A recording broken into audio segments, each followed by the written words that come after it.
गत 10 मई ठारू निखोज युवक बाबूलाल को मृतदेह उद्धार कला पुलिस।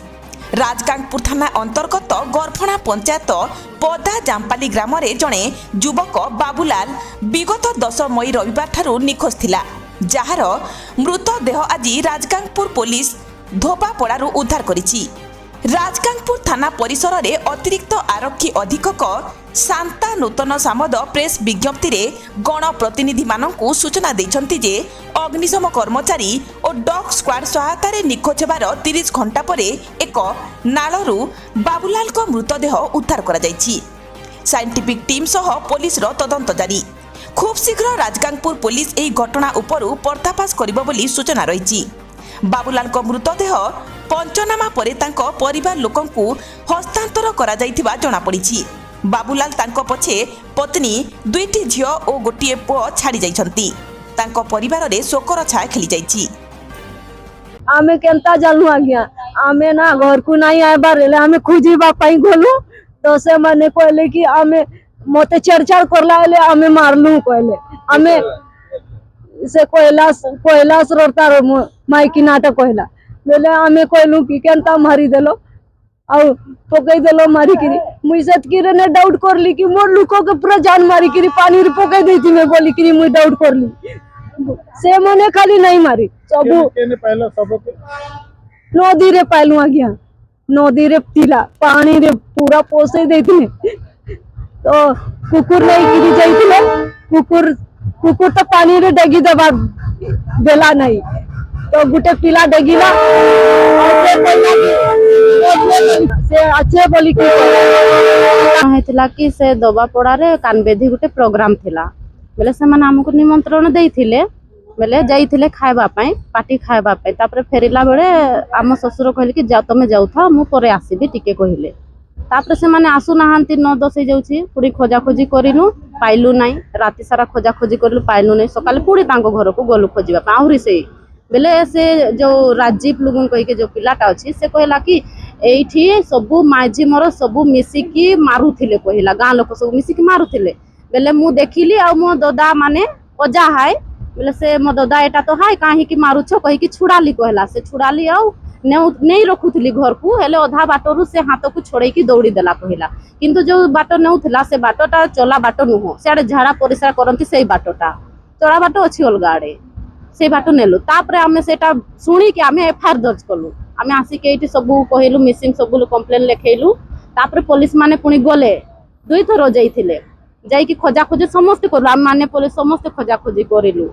तापर सेते बेले पाइलु नहीं किछि भी मिलुनी पुलिस माने कोन कहले कि एटा लाजरे पलि जाइछि आमे कहिनु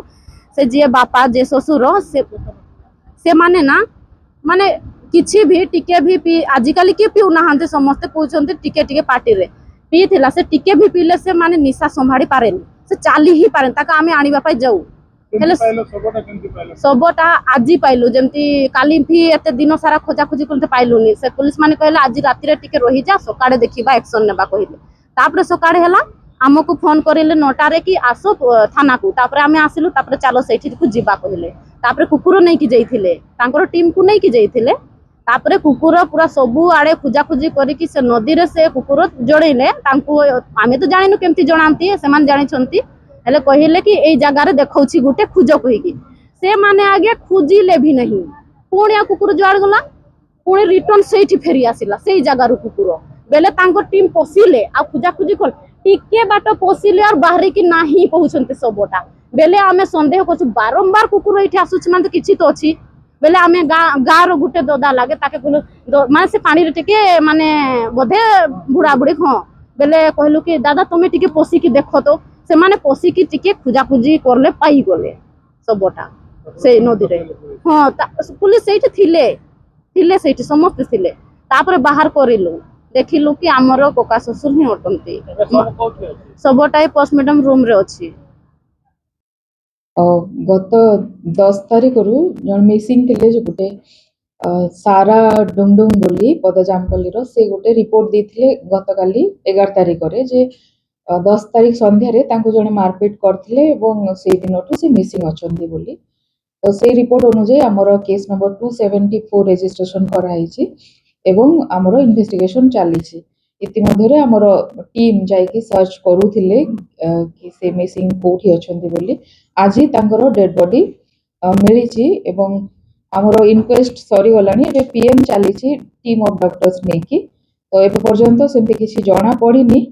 आउ से घटना एमती हेतिला जे से गोटे बाबुलाल डुंगडुंग जे मिसिंग थिले से गोटे सोशल फंक्शन अटेंड करिया को जाइथिले एवं सेठारे